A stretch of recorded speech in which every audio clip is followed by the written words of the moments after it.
Karena kasih karunia Allah, aku adalah sebagaimana aku ada sekarang. Dan kasih karunia yang dianugerahkannya kepadaku tidak sia-sia. Sebaliknya aku telah bekerja lebih keras daripada mereka semua, tetapi bukannya aku, melainkan kasih karunia Allah yang menyertai aku. Ini ungkapan rasa syukur Rasul Paulus melihat keadaan hidupnya, melihat membandingkan dirinya dahulu dan dirinya sekarang, membandingkan bagaimana hidupnya di luar Tuhan dan hidup di dalam Tuhan. Jadi ada rasa syukur yang disampaikan. Tapi kalau kita baca detail ayat ini, rasa syukur yang dinaikkan oleh Rasul Paulus benar-benar syarat dengan makna. Ada banyak orang Kristen hanya cukup bilang terima kasih Tuhan, tapi tidak pernah benar-benar mengerti apa yang dia syukuri. Tidak pernah benar-benar mengerti bagaimana harus melengkapi rasa syukur. Karena rasa syukur Kristen bukan hanya sekedar ucapan, tapi rasa syukur yang penuh dengan makna yang harus dihidupi oleh orang Kristen. Kadang-kadang juga orang Kristen banyak yang lupa bersyukur. Kalau Tuhan Yesus bikin analogi, itu 1:10. Karena dari 10 orang kusta, hanya 1 yang datang untuk mengucap syukur. Itu kalau hitung-hitungan berarti 1:10. Hanya 1 dari 10 orang percaya yang datang untuk mengucap syukur. Tapi faktanya bukan begitu. Yang 1 yang datang juga bukan orang percaya. Yang 1 yang datang itu orang Samaria. Artinya orang Kristen ditampar dengan keras, diajar oleh orang yang bukan orang percaya untuk datang mengucap syukur. Jangan sampai kita diajar oleh orang yang tidak percaya untuk bisa mengucap syukur. Mengucap syukur adalah bagian yang sederhana, bagian yang mendasar, namun sulit sekali digenapi dan sulit sekali dimaknai oleh orang percaya. Sederhana memang karena bisa muncul secara natural. Ucapan terima kasih itu bisa muncul secara natural. Itu dari yang kita bisa ucapkan. Tapi di dalam hati kita, ucapan syukur itu menandakan standar kedewasaan rohani seseorang. Hanya orang yang betul-betul dewasa dalam rohani yang bisa benar-benar mengucap syukur di hadapan Tuhan. Nah, ucapan syukur yang bagaimana yang kita cari? Ucapan syukur bagaimana yang dicari oleh Tuhan? Ucapan syukur yang paling tidak mengandung 3 unsur ini, yang bisa kita pelajari dari apa yang Rasul Paulus sampaikan. Unsur yang pertama adalah pengakuan. Ucapan syukur harus memenuhi unsur ini. Pengakuan bahwa semuanya dari Tuhan, bukan dari kehidupan kita. Manusia yang rapuh, manusia yang tidak berdaya apa-apa, tanpa Tuhan tidak ada yang bisa kita hasilkan, tidak ada yang bisa kita kerjakan. Maka ucapan syukur harus memenuhi unsur ini. Unsur pengakuan bahwa Tuhan yang mengerjakan segala sesuatu. Salomo pernah menulis Mazmur yang indah. Kalau bukan Tuhan yang membangun rumah, sia-sia orang bekerja. Apa Salomo kurang mampu membangun rumah? Jangankan rumah, Salomo mampu membangun kerajaan Israel menjadi Israel Raya. Dan sangat ditakuti waktu itu. Dan Israel mencapai kemasyurannya di zaman Salomo. Kurang apa? Tapi Salomo dengan hati yang tertunduk kepada Tuhan, melihat kemegahan bait Allah yang dia bangun. Dan dia bilang begini, kalau bukan Tuhan yang bangun, sia-sialah pekerja mengerjakannya. Siapakah manusia? Ucapan syukur harus memenuhi unsur pengakuan. Kita harus mengaku. Dengan ucapan syukur, kita mengaku bahwa bukan kita, tapi Tuhan yang mengerjakan. Hari ini dengan ucapan syukur, Joy juga mengaku bahwa bukan dia, Tuhan yang kerjakan dalam dirinya. Banyak orang menyelesaikan S1-nya, tapi tidak banyak yang mengaku bahwa bukan dia yang mengerjakan, tapi Tuhan yang bekerja. Banyak orang yang mencapai pencapaian tertentu, Tapi sedikit yang mengaku bahwa Tuhan yang bekerja, bukan dia. Maka ucapan syukur Kristen pertama harus memenuhi standar pengakuan bahwa bukan kita tapi Tuhan. Ini menjauhkan kita dari rasa sombong. Ini menjauhkan kita dari merasa diri mampu. Karena sekarang orang sudah gampang sekali bilang kau beta. Kalau bukan beta siapa lagi? Kalau bukan beta tidak mungkin berhasil. Hanya beta saja, kecuali beta, karena beta. Dalam ucapan syukur kita harus kita maknai dengan sebuah pengakuan bahwa bukan saya, bukan kita. Sehebat apapun orang belajar, sehebat apapun orang mencari, harus sadar bahwa bukan karena dia. Rasul Paulus bilang, tetapi karena kasih karunia Allah, aku sebagaimana aku ada sekarang. Rasul Paulus tidak memandang dirinya hebat ketika menjadi Kristen, terus kemudian memandang dirinya berjasa ketika menginjil di banyak tempat. Dia bilang bukan karena saya, tapi karena Tuhan. Berapa banyak di antara kita yang dalam pencapaian tertentu mulai merasa bahwa pencapaian ini karena saya, mulai merasa bahwa pencapaian ini karena potensi saya. Orang lain belum tentu mencapai ini, tapi karena potensi yang saya miliki, maka saya bisa mencapai ini. Hari ini firman Tuhan disampaikan kepada kita, bukan karena potensi kita, tapi karena anugerah Tuhan, karena kemurahan Tuhan, semuanya boleh terjadi. Jadi ucapan syukur harus memenuhi unsur yang pertama adalah pengakuan. Juga pengakuan mengarahkan kita untuk mempersembahkan semua kemampuan. Kalau ada pengakuan, pasti ada persembahan. Karena ada pengakuan bahwa ini datangnya dari Tuhan, maka hati kita diarahkan untuk mempersembahkan segala kemampuan hanya untuk kemuliaan nama Tuhan. Tanpa dia mengaku bahwa ini datangnya dari Tuhan, kepada siapa itu akan dipersembahkan? Kepada dunia, kepada diri sendiri. Itu akan dipersembahkan kepada diri kita sendiri untuk mencari kepuasan kita. Tapi karena dari awal kita sudah mengaku karena Tuhan, maka semua yang kita peroleh kita gunakan untuk memuliakan nama Tuhan. Dari unsur pengakuan ini kita belajar untuk menjauhkan diri dari merasa diri mampu dan mengarahkan diri kita, mengarahkan semua kemampuan pencapaian kita hanya untuk memuliakan nama Tuhan. Joy ini pelayan di gereja, aktif melayani, dan sesuai dengan disiplin ilmu, guru seni yang dia pelajari juga musik dan lain sebagainya, dan itu diaplikasikan. Pertama untuk kemuliaan nama Tuhan, pertama untuk melayani di gereja. Ini menjadi cerita tersendiri bagaimana orang mengarahkan potensinya. Pertanyaan bagi kita, kepada siapa kita arahkan semua pencapaian kita? Kepada siapa kita arahkan semua potensi kita yang besar? Hanya untuk memuaskan diri kita? Hanya untuk menyenangkan diri kita? Atau menyenangkan Tuhan yang memberikan anugerah itu bagi kita?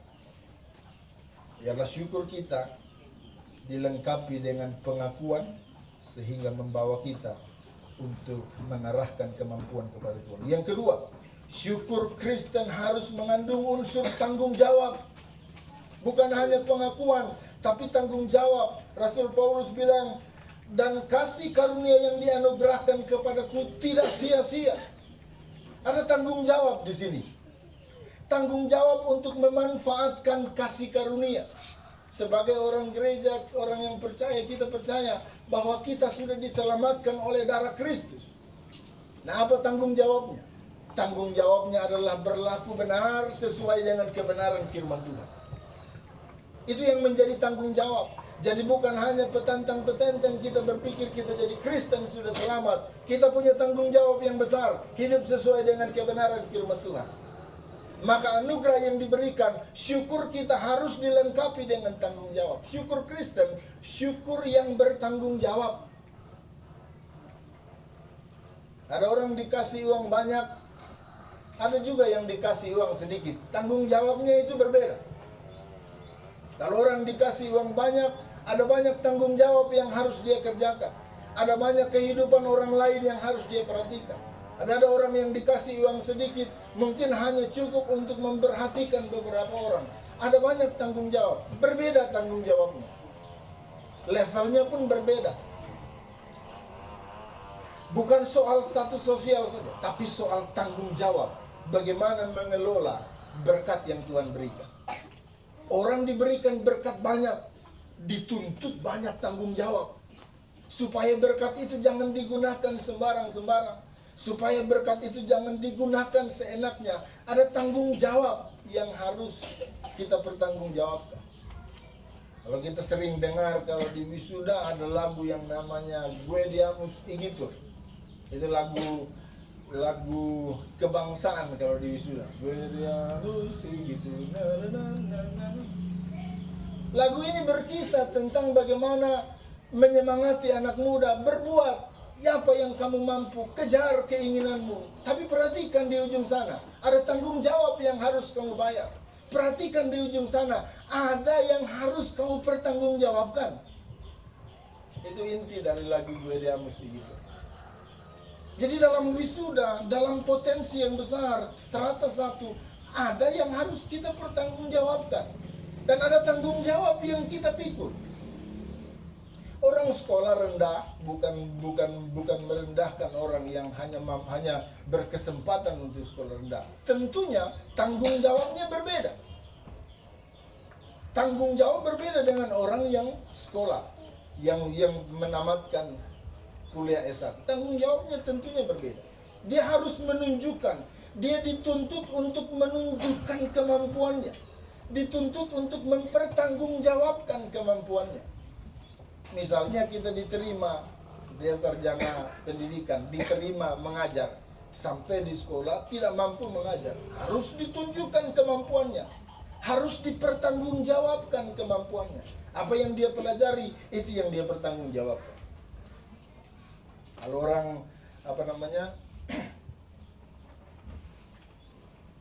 kalau Alkitab bilang surat yang terbuka, seperti surat yang terbuka dibaca. Sebenarnya itu juga tergambar dari toga itu. Kalau Bapak Ibu lihat kalau ketika orang di wisuda kuncirnya dipindah. Itu sebenarnya bukan hanya sekedar pindah kuncir, tapi itu melambangkan buku yang sudah selesai ditulis dan kemudian dibuka dan boleh dibaca oleh masyarakat. SPD-nya sudah selesai ditulis dalam rentang pendidikan. Sekarang dia sudah menjadi buku yang siap dibaca, dipersembahkan kepada masyarakat untuk bisa dibaca. Maka harus dipertanggungjawabkan. Pencapaian yang kita capai harus kita pertanggungjawabkan. Syukur yang kita pakai harus kita pertanggungjawabkan. Orang Kristen bukan hanya terlatih untuk menerima berkat, tapi orang Kristen terlatih untuk mempergunakan berkat itu sesuai tanggung jawab. Orang Kristen bukan hanya dikaruniakan untuk mencapai pencapaian tertentu, tapi dikaruniakan juga kemampuan untuk mengelola pencapaian itu biar menjadi kemuliaan bagi nama Tuhan.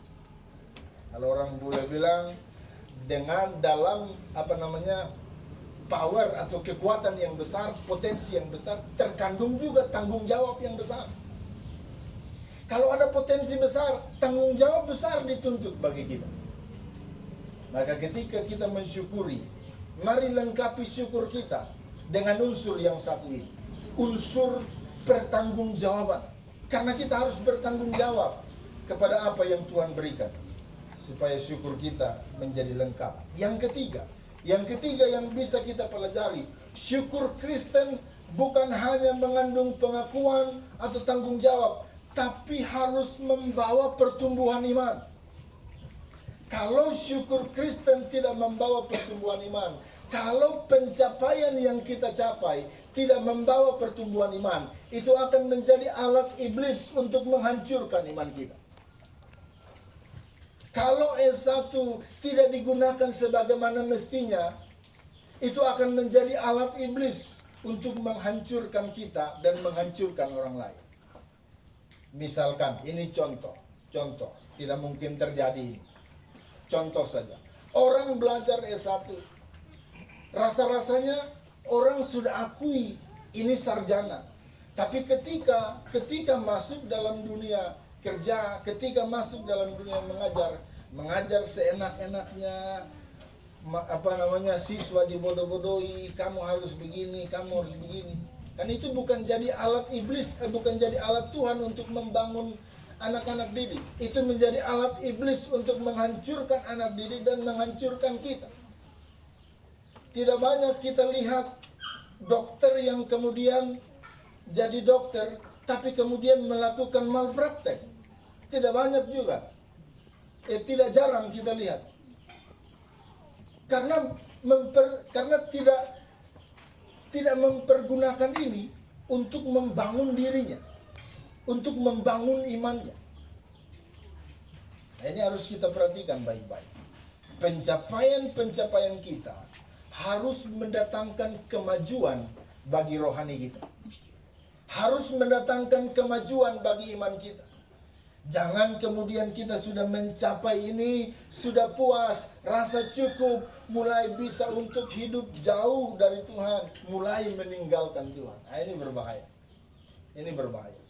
Pencapaian kita, berkat-berkat yang Tuhan berikan, marilah pakai itu untuk membangun kehidupan rohani kita. Tidak jarang juga kita dengar orang yang belum mencapai, maksudnya belum mencapai posisi tertentu, misalnya mau tes PNS, berdoa puasa 2 minggu, puasa 2 minggu sebelum tes, habis tes, jangankan ke gereja, mampir di gereja saya tidak pernah, sudah jauh, benar-benar jauh dari Tuhan. Berkat yang Tuhan berikan, selesai, lulus, masuk tes, itu yang Tuhan berikan, tapi tidak menjadi kebangunan rohani bagi kita, tidak membuat rohani kita bertumbuh, malah membuat kita hancur. Kalau itu tidak digunakan untuk pertumbuhan rohani, itu hanya akan menjadi alat iblis untuk menghancurkan kita. Jadi berkat yang Tuhan berikan juga bisa jadi alat iblis untuk menghancurkan kita. Jangan sampai ini terjadi. Lengkapi rasa syukur kita dengan pertumbuhan rohani. Semakin tinggi pencapaian kita, harusnya semakin tinggi juga rohani kita. Semakin tinggi berkat Tuhan yang Tuhan curahkan bagi kita, harusnya semakin tinggi juga kualitas rohani kita. Itu yang Tuhan inginkan. Karena kalau tidak semakin tinggi kualitas rohani, itu akan hancur sehancur-hancur. Kita akan tergerus dengan segala tipu daya iblis. Dan kita akan hanyut. Tidak ada yang tersisa. Tidak ada yang tersisa dari apa yang kita capai. Orang yang berkatnya terlalu tinggi, tapi karena berkat itu tidak dibarengi dengan pertumbuhan rohani, akhirnya terlibat dengan kasus. Jangankan pencapaian kita, irjen pun bisa dihancurkan oleh Tuhan. Irjen sekalipun bisa dihancurkan oleh Tuhan, kalau itu tidak mendatangkan kemajuan rohani bagi kita. Mari gunakan semua potensi, mari gunakan semua berkat yang Tuhan berikan untuk membangun rohani kita. Kita akan mencapai syukur yang sesungguhnya. Syukur yang sesungguhnya mengandung pengakuan bahwa Tuhan sumber segala sesuatu. Yang kedua, harus dilengkapi dengan tanggung jawab untuk mempergunakan berkat Tuhan sesuai dengan kehendak Tuhan. Yang ketiga, harus membawa pertumbuhan iman bagi kita. Biarlah syukur kita restorasi,